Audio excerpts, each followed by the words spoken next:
अगा ह्यो काय विषय, थांबा दाखवतो. आमच्या इथं तुकाई म्हणून डोंगर आहे. त्या डोंगराकडे जायचं म्हणून आम्ही गाड्या काढल्या, तेल बिल भरलं आणि आम्ही तुकाईच्या डोंगराकडं निघालो.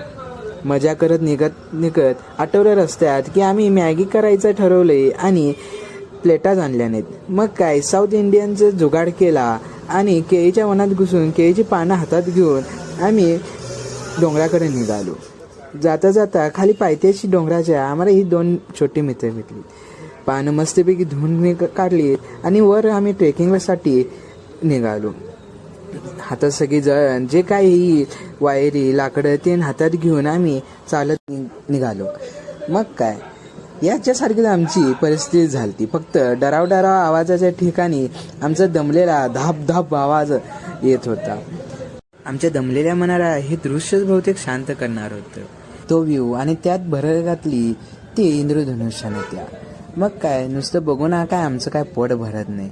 मग लगेच आम्ही मॅगी करायला लगेच चूल पेटवली, पाणी घातलं आणि आमच्या आचारीनं मॅगी करायला चालू केली. मॅगी शिजताच वदनी कवड घेता नाम घेता हरीचे असं म्हणत सगळ्यांनी एक हात घातला. अर्धा तासमध्ये शिजवलेली मॅगी 2 मिनिटात संपून झाली आणि मग असं जरा शेवटला करायला लागला.